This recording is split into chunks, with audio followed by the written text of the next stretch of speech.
हरपिंदर कौर, तुसीं देख रहे हो इंग्लिश विद रूप। अज मैं तुहानूं 9th क्यू कार्ड करवाउण जा रही हाँ, जिस दी स्टेटमेंट है describe a time when you needed to use your imagination. जदों तुहानूं अपनी इमैजीनेशन दी यूज़ करने की जरूरत पई, ठीक है, जो तुसीं अपनी इमैजीनेशन नाल कोई काम किया होवे, ठीक है जी।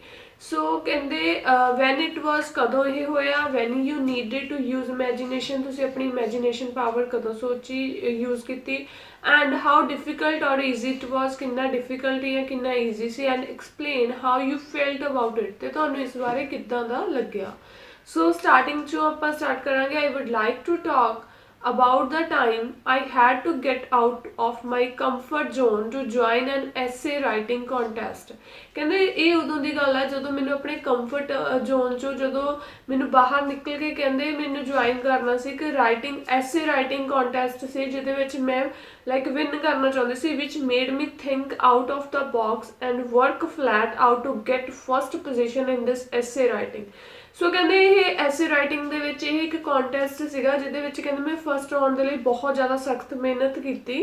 This annual contest open to all students, कहंदे ये जिहड़ा कॉन्टेस्ट हुंदा है हरेक स्टूडेंट्स दे लई ओपन हुंदा है, तां ये मेरे लिए बहुत वड्डी एक चैलेंज सीगा भी मैं भी इहदे विच पार्टिसिपेट करके इहनूं जितना है, ठीक है। उस टाइम दी गल है, कहंदे इट वॉज रफली 2 years ago, कहंदे लगभग 2 साल पहले दी गल है। When the quote by the greatest scientist Albert Einstein, imagination is more important than knowledge, कहते हैं एल्बर्ट आइंस्टाइन ने क्या होया है भी जिहड़ा इमेजिनेशन है वो बहुत ज़्यादा इंपॉर्टेंट है किस नालों, नॉलेज नालों भी। was proven correct once again in my life, कहते सेकेंड टाइम होया सी जदों उन्हां दा यह कोट जिहड़ा मेरी लाइफ दे विच प्रूव होया सी। Each year this contest draws the attention of numerous students, कहते हरेक साल जिहड़ा ये कॉन्टेस्ट है इहदे विच बहुत सारे स्टूडेंट्स अट्रैक्ट हुंदे ने, बहुत सारे इच पार्टिसिपेट करने ने।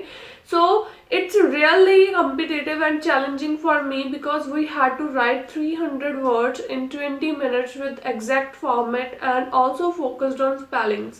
कहते ये चैलेंजिंग क्यों सी, इमेजिनेशन क्यों यूज़ करनी पई, क्योंकि उन्होंने तुहानूं सिर्फ एक टास्क देना सी, 20 मिनट्स देने से तुहानूं, एंड तुसीं 300 वर्ड्स लिखने से एग्जैक्ट जो तुहानूं स्टेटमेंट दी जानी सी एसे दे रिगार्डिंग। सो इस करके कहते एक तो बहुत चैलेंजिंग सी, और तुसीं सारा अपने अकॉर्डिंग तुहानूं सिर्फ स्टेटमेंट मिलनी सी। इमेजिनेशन फॉर एग्जाम्पल जिवें तुहाडा आल्स दा राइटिंग एसे है, तुहानूं स्टेटमेंट मैंशन हुंदी है, जस्ट तुसीं अपनी इमेजिनेशन दे नाल लिखना हुंदा है, एग्री डिसएग्री, तो पॉइंट सारे तुहाडी अपनी इमेजिनेशन हुंदी है, ठीक है जी। So there was a strict guideline from the instructor, तो कहते इंस्ट्रक्टर ने स्ट्रिक्ट गाइडलाइन की दी सी, if students do mistake in spellings then they will lose their marks in writing test. कहते उन्होंने ये सख्त हदायत दी सी कि अगर बच्चे स्पैलिंग मिस्टेक करते हैं तो उन्होंने जिहड़े मार्क्स है deduct होणगे। Therefore, it really required creativity and imagination from each student। So कहते इहदे विच हरेक स्टूडेंट नूं बहुत ज़्यादा क्रिएटिव, क्योंकि वकैब यूज़ करनी सीगी बहुत ज़्यादा इन्हूं इमेजिनेशन था क्योंकि सोचने की जरूरत सी। I had to buckle down and brainstorm ideas for the challenge। कहते मैं की कीता लाइक थोड़ा जिहा कहते मैं रुकी तो स्टार्ट किया, कहते मैं ब्रेन स्टॉर्मिंग करनी स्टार्ट की, आइडिया सोचने दिमाग दे विच शुरू किए।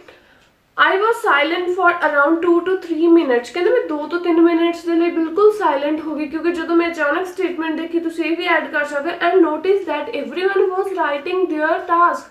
तो कहते मैं नोटिस किया भी हरेक कोई इत्थे अपना टास्क लिख रहा सी, and that made the whole situation more challenging for me. इनू देख के कहते मैंने होर चैलेंज अपने आप को लाइक बहुत ज़्यादा चैलेंजिंग सिचुएशन हो गई सी। आई टुक अनदर 2 minutes, मैं कहते होर 2 minute लए, and then start writing with outstanding vocab. तो कहते मैं शुरू करता लिखना आउटस्टैंडिंग वकैब, जिहदे विच मैं बहुत वधिया वकैब लिखी। This all happen in the blink of an eye, कहते ये सारा टाइम मतलब कि 20 मिनट्स आप कहते होंगे ना भी पता ही नहीं लगे टाइम लग गया, तो कहते ये 20 मिनट्स इदां लंघ गए, ब्लिंक ऑफ आई मतलब कि अख झपकदे ही कहते मेरा समा लंघ गया। After the result was announced and I got first prize from the chief guest, कहते जो रिजल्ट अनाउंस होया तो मैंने फर्स्ट प्राइज़ मिला। ये प्राइज़ के कैश अमाउंट भी लिख सकते हो कि मैंने इन्नी कैश मैं रिसीव किया। My joy knew no bounds, इसका मतलब है कि मेरी खुशी का कोई ठिकाना ही नहीं रहा। My joy knew no bounds. After all, I can take pride in myself for all the thing I achieved with my imagination and creativity. So कहंदे मैनू अपने आप ते माण है कि मैं इन्ना सब कुछ अचीव किया सिर्फ अपनी इमेजिनेशन ते क्रिएटिविटी नाल, क्योंकि जो भी ऐसे आपां लिखदे आ अगर उहदे विच तुसीं अपने आइडियाज़ अपनी इमेजिनेशन पावर लगाउने हो, अगर आइडियाज़ वधिया होणगे तां ही तुहाडा स्कोर आउंदा। ठीक है जी। सो इहदे फॉलोअप क्वेश्चन ने, फर्स्ट क्वेश्चन है, do you think adults can have lot of imagination? तुहानूं की लगदा भी अडल्ट्स दे कोल लॉट ऑफ इमेजिनेशन हुंदी है? सो इहदा आंसर आपां करांगे अकॉर्डिंग टू माई परसैप्शन, कहंदे मैनूं लगदा both adults and children have a very powerful imagination. Both कहंदे चिल्ड्रन कोल भी हुंदी है एंड अडल्ट्स कोल भी हुंदी है। इहदे विच कोई आपां स्पैसिफिक एक नूं नहीं कह सकदे, ठीक है, बट दोनों दे कोल हुंदी है। I don't think imagination depends upon age. कहंदे मैनूं नहीं लगदा ਇਹ ਜਿਹੜੀ ਏਜ ਤੇ ਡਿਪੈਂਡ ਕਰਦੇ, ਕਈ ਵਾਰ ਚਿਲਡਰਨ 'ਚ ਜ਼ਿਆਦਾ ਹੁੰਦੀ ਹੈ, ਕਈ ਵਾਰ ਅਡਲਟਸ 'ਚ ਜ਼ਿਆਦਾ ਹੁੰਦੀ ਹੈ। So most children have a wide imagination because they hear stories. Mostly ਕਹਿੰਦੇ ਚਿਲਡਰਨ ਦੇ ਵਿੱਚ ਇਮੈਜੀਨੇਸ਼ਨ ਪਾਵਰ ਜ਼ਿਆਦਾ ਹੁੰਦੀ ਹੈ ਕਿਉਂਕਿ ਉਹ ਸਟੋਰੀ ਸੁਣਦੇ ਨੇ ਵਿਚ देयर पेरेंट्स और grandparents read out to them, ਜਿਹੜੇ ਉਹਨਾਂ ਦੇ ਲਈ ਉਹਨਾਂ ਦੇ ਪੇਰੈਂਟਸ ਜਾਂ ਗ੍ਰੈਂਡ ਪੇਰੈਂਟਸ ਰੀਡ ਕਰਦੇ ਨੇ। ਦੇ ਆਲਸੋ ਰੀਡ ਸਟੋਰੀ ਬੁੱਕਸ, ਕਹਿੰਦੇ ਉਹ ਆਪ ਵੀ ਰੀਡ ਕਰਦੇ ਨੇ story book. This stimulates their imagination center of the brain. So ਇਹਨਾਂ ਨਾਲ ਉਹਨਾਂ ਦੀ ਕਹਿੰਦੇ imagination power ਕੀ ਹੁੰਦੀ ਹੈ, increase ਹੁੰਦੀ ਹੈ, boost ਹੁੰਦੀ। Second question ਹੈ, what kind of books can boost people's imagination? ਕਹਿੰਦੇ ਕਿਸ ਤਰ੍ਹਾਂ ਦੀਆਂ books ਹੈ ਜੋ ਲੋਕਾਂ ਦੀ imagination ਨੂੰ ਵਧਾਉਂਦੀਆਂ ਨੇ? All sorts of books, ਕਹਿੰਦੇ ਹਰੇਕ ਤਰ੍ਹਾਂ ਦੀਆਂ books can boost people's imagination, ਜਿਹਦੇ ਨਾਲ ਲੋਕਾਂ ਦੀ imagination increase ਹੁੰਦੀ ਹੈ। When we read books, we imagine the characters in our mind. ਕਹਿੰਦੇ ਜਦੋਂ ਵੀ ਆਪਾਂ ਕੋਈ ਬੁੱਕਸ ਪੜ੍ਹਦੇ ਹਾਂ ਤਾਂ ਉਹੀ ਕਰੈਕਟਰ ਆਪਾਂ ਇਮੈਜਿਨ ਕਰਦੇ ਹਾਂ। ਸੋ all types of books force us to imagine the scenario or the characters. ਸੋ ਕਹਿੰਦੇ all type of books force us, ਕਹਿੰਦੇ ਹਰੇਕ ਤਰ੍ਹਾਂ ਦੀਆਂ ਬੁੱਕਸ ਆਪਾਂ ਨੂੰ ਫੋਰਸ ਕਰਦੀਆਂ ਨੇ to imagine the scenario or the characters.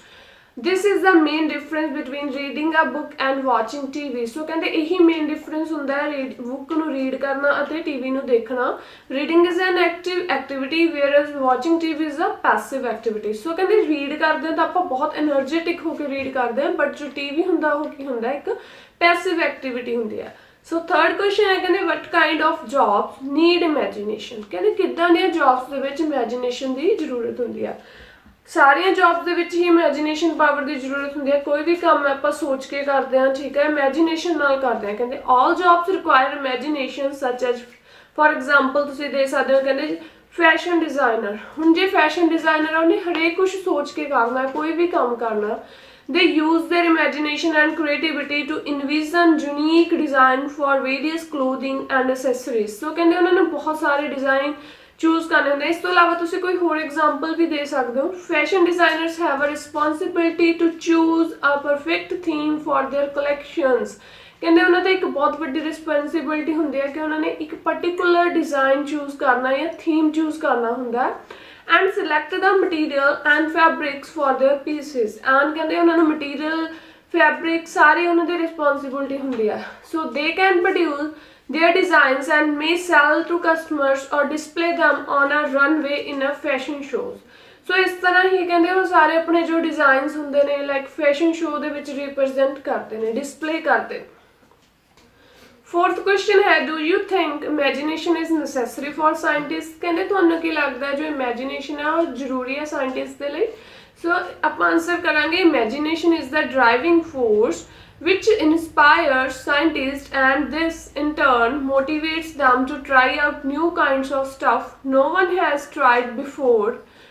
ਕਹਿੰਦੇ ਕੀ ਹੈ, ਕਹਿੰਦੇ ਇਹਦੇ ਨਾਲ ਕੀ ਹੁੰਦਾ ਹੈ, ਇਮੈਜੀਨੇਸ਼ਨ ਕਹਿੰਦੇ ਇੱਕ ਡਰਾਈਵਿੰਗ ਫੋਰਸ ਹੈ ਜੋ ਕਹਿੰਦੇ ਸਾਇੰਟਿਸਟ ਨੂੰ ਮੋਟੀਵੇਟ ਕਰਦੇ ਕਿ ਤੁਸੀਂ ਕੁਛ ਨਾ ਕੁਛ ਨਿਊ ਟਰਾਈ ਕਰੋ, ਕਹਿੰਦੇ ਜੋ ਕਿ ਪਹਿਲਾਂ ਕਿਸੇ ਨੇ ਟਰਾਈ ਨਹੀਂ ਕੀਤਾ ਹੁੰਦਾ। So it is also relevant in improving inventions that may require changes to make them efficient, more reliable and more friendly. So ਇਹਦੇ ਨਾਲ ਕਹਿੰਦੇ ਸਾਇੰਟਿਸਟ ਦੇ ਨਾਲ ਕਹਿੰਦੇ ਇਮੈਜੀਨੇਸ਼ਨ ਹੈ ਜਿਹੜੀ ਹੋਣੀ ਜ਼ਰੂਰੀ ਹੈ। ਸੋ ਉਹਦੇ ਨਾਲ ਕਹਿੰਦੇ ਕੀ ਹੁੰਦੇ ਆ, ਇਨਵੈਂਸ਼ਨ 'ਚ ਇੰਪਰੂਵਮੈਂਟ ਹੁੰਦੀ ਹੈ, ਕਹਿੰਦੇ ਕੁਝ ਨਾ ਕੁਝ ਜਿਵੇਂ ਚੇਂਜਸ ਰਿਕੁਆਇਰ ਹੁੰਦੇ ਆ ਤਾਂ ਉਹ ਸਾਇੰਟਿਸਟ ਖੁਦ ਆਪਣੀ ਇਮੈਜੀਨੇਸ਼ਨ ਪਾਵਰ ਨਾਲ ਕਰ ਸਕਦੇ ਨੇ। ਠੀਕ ਹੈ ਫਰੈਂਡਸ, ਇਹ ਸੀ ਇਹਦੇ ਕੁਝ ਫॉलोअप्स ਕੁਐਸਚਨ ਇਹ ਸੀ ਅੱਜ ਦੀ ਕਲਾਸ। ਜੇ ਤੁਹਾਨੂੰ ਮੇਰੀ ਅੱਜ ਦੀ ਕਲਾਸ ਵਧੀਆ ਲੱਗੀ ਤਾਂ ਲਾਈਕ ਜ਼ਰੂਰ ਕਰਿਓ, ਸ਼ੇਅਰ ਜ਼ਰੂਰ ਕਰਿਓ ਤੇ ਮੇਰੇ ਚੈਨਲ ਨੂੰ ਸਬਸਕ੍ਰਾਈਬ ਕਰੋ ਤੇ ਬੈਲ ਆਈਕਨ ਤੇ ਕਲਿੱਕ ਕਰੋ ਤਾਂ ਕਿ ਆਉਣ ਵਾਲੀ ਵੀਡੀਓਜ਼ ਦੀ ਨੋਟੀਫਿਕੇਸ਼ਨ ਤੁਹਾਨੂੰ ਮਿਲ ਸਕੇ। ਓਕੇ ਫਰੈਂਡਸ, ਮਿਲਦੇ ਹਾਂ ਨਵੀਂ ਵੀਡੀਓ ਦੇ ਨਾਲ। Bye bye, take care.